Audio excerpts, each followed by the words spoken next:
that one day this nation will rise up. It's one small step for man, one giant leap for mankind.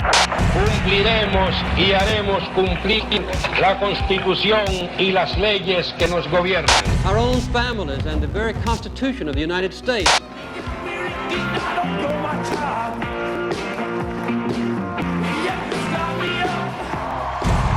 If I had told you that we would win marriage equality, yes, we can. Yes, we did.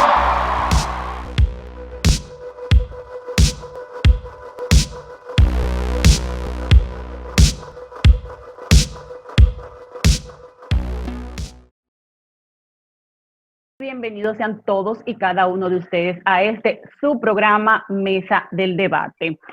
Hoy queremos refrescarle un poquito cómo está la situación mundial y la situación actual en República Dominicana con todo lo que tiene que ver con el COVID-19. Tenemos, señores, que mundialmente tenemos aproximadamente más de 4 millones de personas ya infectadas con este COVID-19. Muertos unos 300,000 aproximadamente, y en la República Dominicana tenemos más de 9,000 casos ya confirmados, señores. Nosotros vamos cada día en aumento. Esto, la verdad, es que es un poquito preocupante porque no le veo como el pico a la situación, no le veo ya como el descenso, vamos a decirlo de esa manera. Y tenemos aproximadamente unos 400 fallecidos. En Estados Unidos tenemos una población de dominicanos, ustedes saben, y hay aproximadamente más de 1,000 dominicanos ya muertos. Lamentamos este caso porque nuestra comunidad de dominicanos pues nos afecta muchísimo, viendo que en el extranjero pues están muriendo más dominicanos que lo que se está muriendo en nuestro propio país. También tenemos que ya en Estados Unidos, pese a la situación que están viviendo, pese a que sobrepasaron ya la cantidad de infectados y la cantidad de muertos, pues Donald Trump, señores, va a reabrir.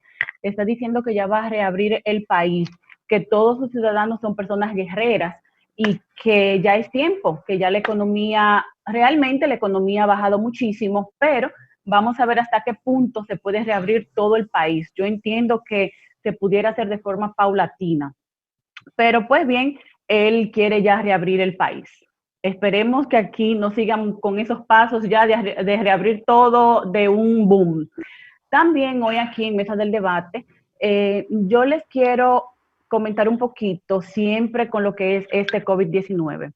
La población más vulnerable, como ya todos sabemos, pues es la población de envejecientes. Ustedes saben que ya por problemas de edad, por problemas de afecciones físicas, problemas de salud, pues son las personas más vulnerables a padecer, a infectarse y sobre todo a morir de esta pandemia que nos afecta a todos. Por eso hoy en Mesa del Debate vamos a hablar de los cuidados de los envejecientes en tiempos del COVID-19.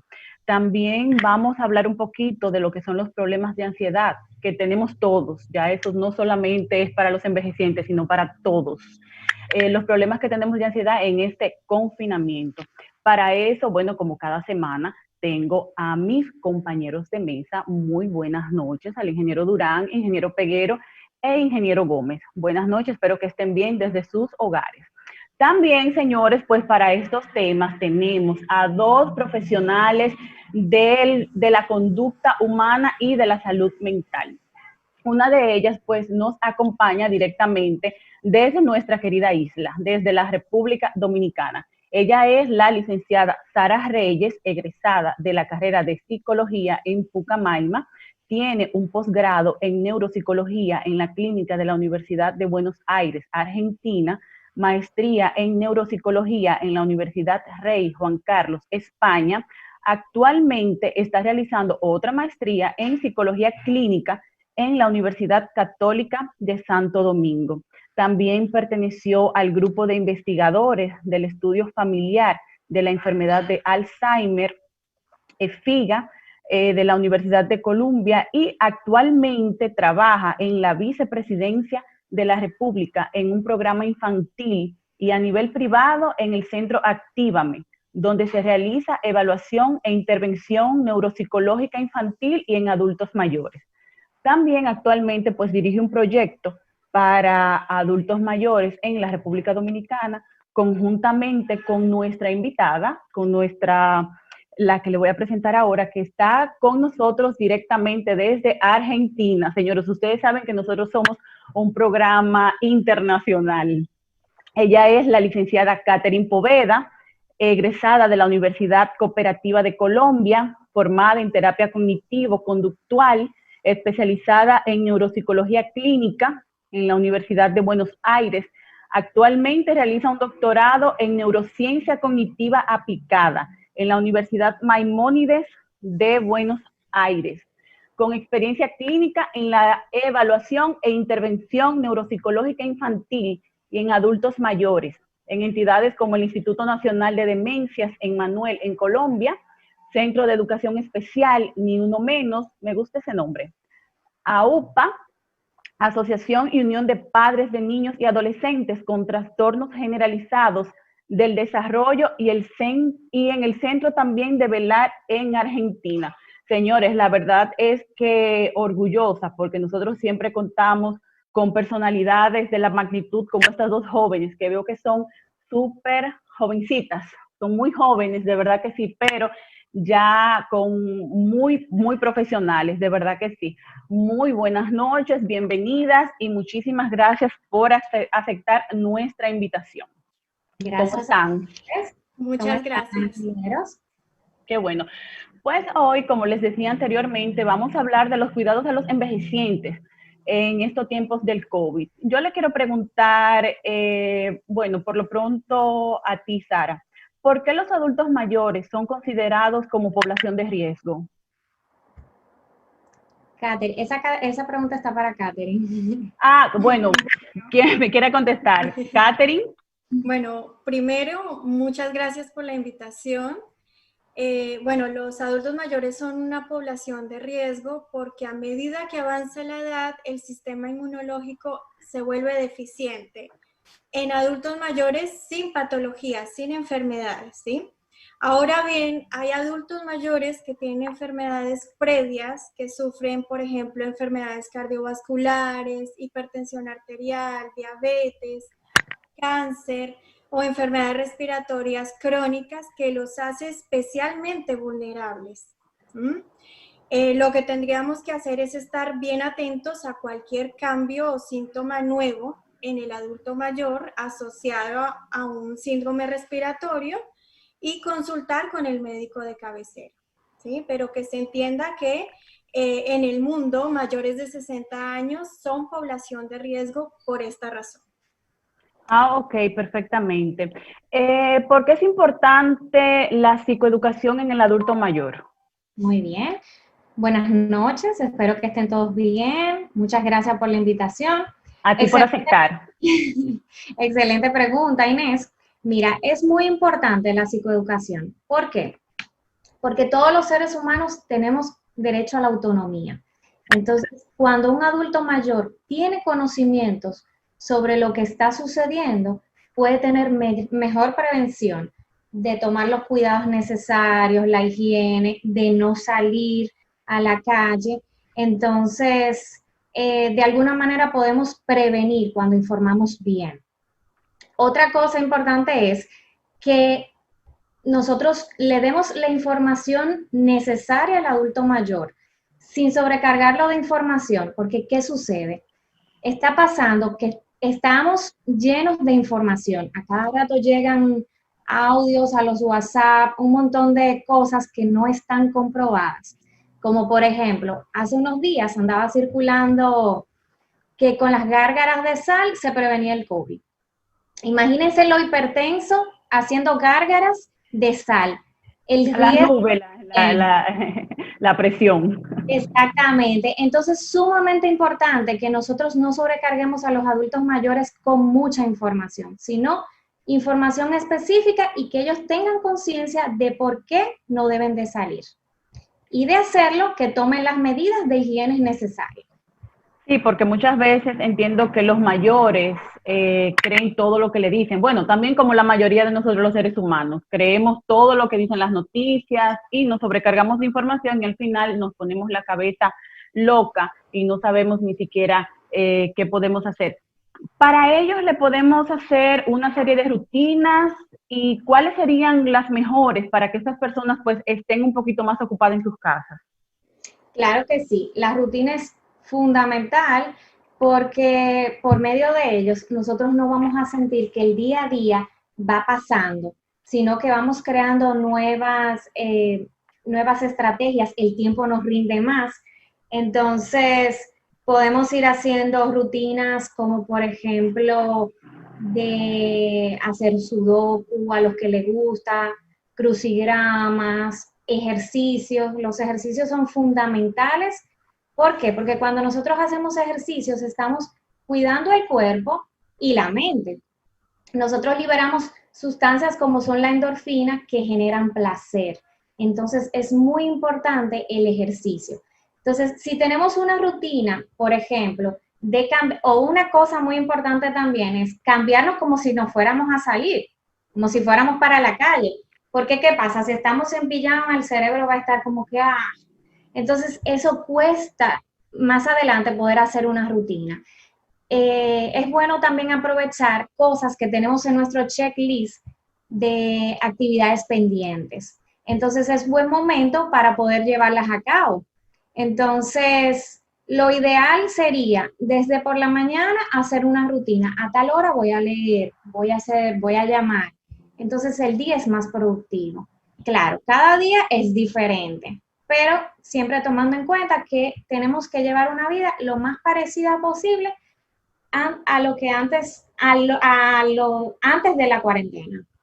Sí, porque también otra cosa, por ejemplo, es que yo he hablado con muchas personas y ahora están llevando una vida totalmente diferente a lo que hacían antes. Se levantan más tarde, se acuestan en la madrugada.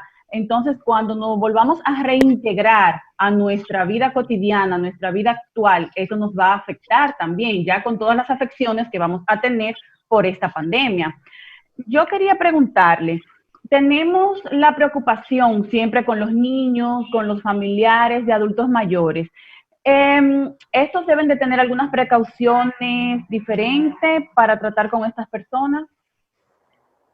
Bueno, la recomendación general son las medidas de autocuidado que ya todos conocemos, que son el lavado de manos, el uso de gel antibacterial, pero esto debe ser mucho más riguroso si en casa hay un adulto mayor y si hay, por ejemplo, un cuidador directo que es quien tenga que salir a la calle a hacer compras de alimentos, trámites, medicinas, porque al regresar el virus permanece en superficies y es un riesgo para el adulto mayor o el familiar que esté en casa. Entonces, la recomendación es mucha rigurosidad con el protocolo al regresar a casa. Ahora bien, uno piensa siempre en el cuidador y el cuidador también está cargado en el sentido de que en algún momento se puede enfermar también, emocionalmente también está pasando por toda esta situación. Ahora, pensemos en familia, cómo podemos prever y planificar en caso de que el cuidador principal se enferme, qué otros recursos familiares hay o redes de apoyo para cuidar y atender la necesidad del adulto mayor. Básicamente, esa es una de las recomendaciones. Hay más recomendaciones, por ejemplo, adecuar los espacios en el hogar para que sean cómodos al adulto mayor. Por ejemplo, ambientes iluminados, ventilados, música suave. Evitar, por ejemplo, objetos en el piso que generen riesgo de caída. Las caídas en los adultos mayores son muy frecuentes. Entonces, esto hay que tenerlo en cuenta porque el adulto mayor va a pasar muchas más horas de su tiempo en el hogar. Básicamente esto. Ok, sí, porque yo, por ejemplo, el otro día también, mi mamá ya es una persona que tiene 65 años y el otro día pues se quería quedar solo en cama, yo le dije, tienes que salir a tomar sol porque escuché, no sé qué tan beneficioso realmente sea, salir a tomar un poco de sol, ay, que no caminar y si no podemos salir ni siquiera, le digo yo, sal al patio, camino y por lo menos haz ese ejercicio. porque como decía anteriormente, cuando nos volvamos a reintegrar a nuestra vida, pues para no estar más depresivos o peor, ¿verdad? Que lo que estamos, por ejemplo, ya con esta situación que nos afecta a todos. Bueno, ya hablamos de algunas recomendaciones. Si tienen algunas otras recomendaciones que dar a las familias que tienen pues adultos mayores en casa, si quisieran abundar un poquito más sobre algunas recomendaciones, no sé, usted, señorita Sara. Sí, hay que continuar todos los dispositivos de tratamiento para adultos mayores que tengan enfermedades preexistentes. Pensemos que esta situación de aislamiento tuvo un inicio, está teniendo un desarrollo, va a tener un final. Ahora bien, pensemos que en 3 meses, cuando retomemos las actividades, si los dispositivos de tratamiento no se continúan, se van a disparar las consultas con los especialistas y eso va a ser otra bomba para el sistema de salud que tendría que atender. Entonces, en la medida de las posibilidades, el familiar consultar qué protocolos de telemedicina, por ejemplo, hay en su servicio de salud, para que si bien no se desplace al centro de salud, pueda hacer uso de videollamadas y consulta telefónica con el médico de cabecera. No dejar de tomar los medicamentos, no hacer ajustes de los medicamentos sin consultar previamente con el médico. Dormir en promedio 8 horas, esto a veces es complicado para los adultos mayores, ellos duermen menos horas que nosotros, pero lo importante es que en promedio, si duermen 6 horas, puedan continuar durmiendo esas mismas 6 horas. Que tengan una dieta en términos generales saludable, quienes tengan una dieta previa, continuar con esas indicaciones médicas, y si no, en general, y nos sirve para todos nosotros, evitar harinas, azúcares, estos 2 alimentos en especial, porque funcionan en el cerebro como funcionarían con el consumo de abuso de sustancias, de drogas de abuso.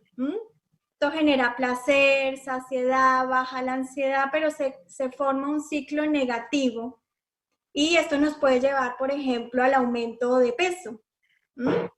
Entonces, cuidarnos todos también en esa medida con el tema de la alimentación, la actividad física, que lo vamos a charlar mucho más adelante, pero mantener actividad física y de forma general las medidas de autocuidado y uso de lavado de manos, del gel, tener en cuenta que hay adultos mayores que tienen problemas de memoria, no se van a acordar por sí solos de estas medidas de autocuidado. Entonces, el cuidador principal debe recordar con imágenes, con textos, quizás con algún dispositivo, como una medida de memoria, por así decirlo. Sí, la verdad es que también, como se decía anteriormente, el escuchar todo, el querer hacer todo. Decía con los medicamentos que hay personas que escuchan, como decía la señorita Sara, hacerlo las gárgaras con sal. Señores, un hipertenso no puede hacer gárgaras con sal. Como también estamos escuchando de tomar qué tipo de antibióticos, de hacer tal y cuáles cosas, y me imagino que los adultos mayores, vamos a hacer esto, pero quizás esto le cause alguna otra afección, quizás peor que el mismo coronavirus, por así decirlo de alguna manera. Inés, dígame, ingeniero. yo quiero hacerle, o sea, yo primero quiero felicitarla a las dos y también felicitarte a ti, porque el programa es un programa totalmente educativo y este programa de hoy debieran verlo casi todos los adultos mayores. Entiendo que las medidas que ha tomado el gobierno de que las personas mayores de 60 años se queden en casa ha sido una medida muy positiva, aunque yo sé que en este país, como un país democrático al fin, mucha gente no adopta ese tipo de medidas. Entiendo también que nosotros tenemos que seguir esa educación y este programa que tú tienes, debemos repetirlo la próxima semana porque realmente tienen que ver muchas familias y que todos tenemos adultos mayores. Por ejemplo, mis padres tienen 93 años cada uno. Yo no llego a los 60, pero tengo mis complicaciones de salud, pero en base a mis investigaciones. Yo sigo todas esas temáticas que dicen las psicólogas. Me mantengo en una terraza, en el sol, tomando la vitamina D. Ahora mismo he bajado las calorías y he rebajado de peso. Por ejemplo, yo aquí, después de COVID-19, he bajado 15 libras en mi casa. Después de la conferencia que dio el doctor Poliman de Somos en Nueva York, en el programa de Mesa de Debate, aprendí mucho.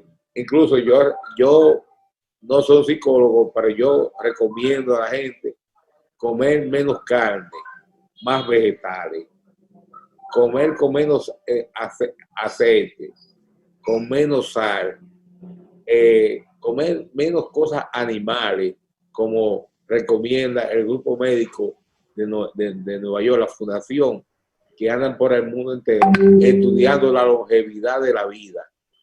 Y así educarnos más y nosotros educar a nuestros hermanos mayores de 60 años, a nuestros amigos, a nuestros padres y a todas las personas a nivel general, porque necesitamos que la vida siga. Y lo que yo veo también con el COVID-19, como que siento que esto va para largo, no tiene la vacuna, si no aparece, ¿qué será de esto? Porque al tener un mundo globalizado, por ejemplo, nosotros somos, diríamos, tenemos una gran población de dominicanos en Estados Unidos. Se dice que hay 800,000 dominicanos en Estados Unidos. Es una provincia, Nueva York es una provincia de República Dominicana. Y es increíble la cantidad de contagiados latinos y afroamericanos que hay en los Estados Unidos.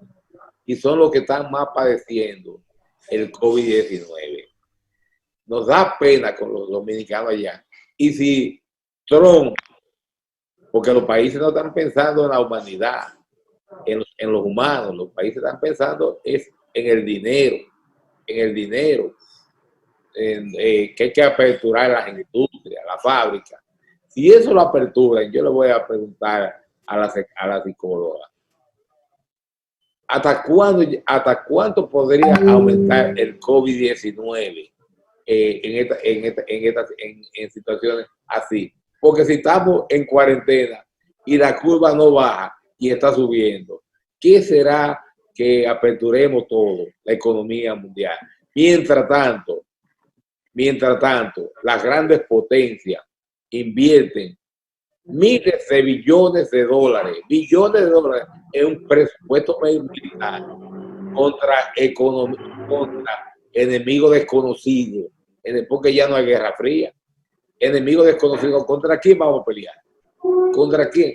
Yo opto por un mundo pacífico, apegado más al medio ambiente, donde el dinero en armamento o presupuestos militares se reduzcan al máximo y se inviertan en la tecnología, en la ciencia. Yo te garantizo que quizás un 10%, ni un 10% de lo que se invierte en el presupuesto militar se invierte en la ciencia.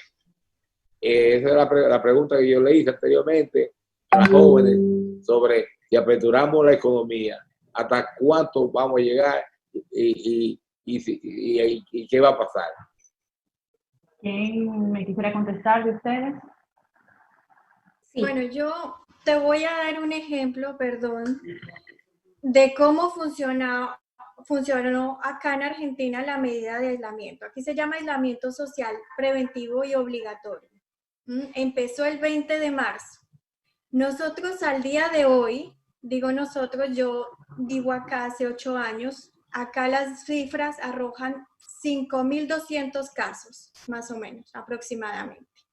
Si nos comparamos con países de la región, Brasil, que no tomó medidas de aislamiento obligatorio, en Brasil hay al día de hoy más o menos más de 150.000 casos. Perú tiene más de 50.000 casos.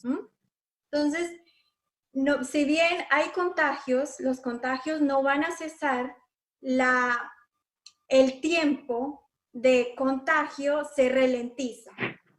Se hace que por ahí se extienda en el tiempo y los sistemas de salud puedan atender en forma óptima los casos que se vayan presentando en la medida del tiempo. Por ahí es un ejemplo de cómo una medida obligatoria de aislamiento puede ralentizar el tiempo de contagio.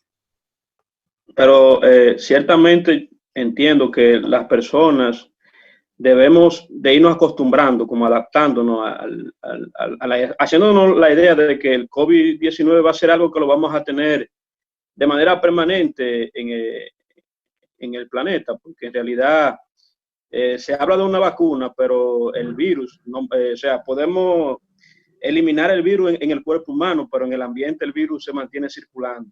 Entonces yo creo que el ser humano debe de ir acostumbrándose a vivir haciendo la idea de que el COVID-19 es algo que va a estar permanente en el planeta.